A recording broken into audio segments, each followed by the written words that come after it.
Frères, au sujet des phénomènes spirituels, je ne veux pas vous laisser dans l'ignorance. Vous le savez bien. Quand vous étiez païen, vous étiez entraîné sans contrôle vers les idoles muettes.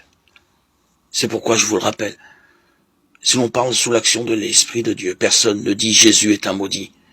Et personne n'est capable de dire Jésus est le Seigneur sans l'action de l'Esprit Saint. Les dons de la grâce sont variés, mais c'est toujours le même Esprit.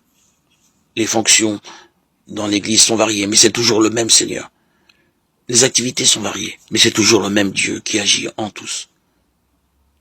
Chacun reçoit le don de manifester l'Esprit en vue du bien de tous. À celui-ci est donné grâce à l'Esprit le langage de la sagesse de Dieu. À un autre, toujours par l'Esprit, le langage de la connaissance de Dieu.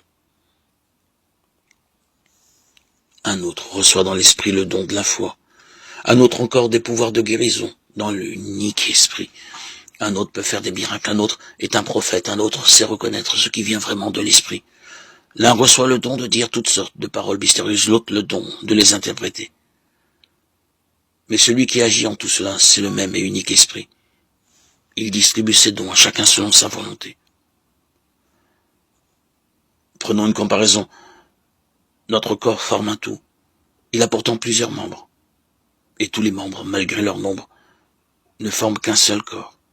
Il en est ainsi pour le Christ. Tous, juifs ou païens, esclaves ou hommes libres, nous avons été baptisés dans l'unique Esprit pour former un seul corps. Tous, nous avons été désaltérés par l'unique Esprit. Le corps humain se compose de plusieurs membres et non pas d'un seul. Le pied aura beau dire « je ne suis pas la main, donc je ne fais pas partie du corps ». Il fait toujours partie du corps. L'oreille aura beau dire « je ne suis pas l'œil, donc je ne fais pas partie du corps ». Elle fait toujours partie du corps. Si dans le corps il n'y avait que les yeux, comment pourrait-on entendre? S'il n'y avait que les oreilles, comment pourrait-on sentir les odeurs? Mais dans le corps, Dieu a disposé les différents membres comme il l'a voulu. S'il n'y en avait qu'un seul, comment cela ferait-il un corps? Il y a donc à la fois plusieurs membres et un seul corps. L'œil ne peut pas dire à la main « je n'ai pas besoin de toi ». La tête ne peut pas dire aux pieds « je n'ai pas besoin de vous ». Bien plus, les parties du corps qui paraissent les plus délicates sont indispensables. Et celles qui passent pour moins respectables, c'est elles que nous traitons avec plus de respect. Celles qui sont moins décentes, nous les traitons plus décemment. Pour celles qui sont décentes, ce n'est pas nécessaire. Dieu a organisé le corps de telle façon qu'on porte plus de respect à ceux qui en est le plus dépourvu. Il a voulu qu'il n'y ait pas de division dans le corps, mais que les différents membres aient tous le souci les uns des autres. Si un membre souffre, tous les membres partagent sa souffrance.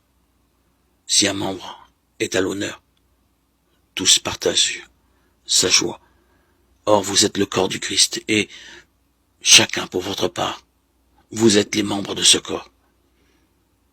Parmi ceux que Dieu a placés ainsi dans l'Église, il y a premièrement des apôtres, deuxièmement des prophètes, troisièmement ceux qui sont chargés d'enseigner, puis ceux qui font des miracles, ceux qui ont le don de guérir, ceux qui ont la charge d'assister leurs frères ou de les guider, ceux qui disent des paroles mystérieuses.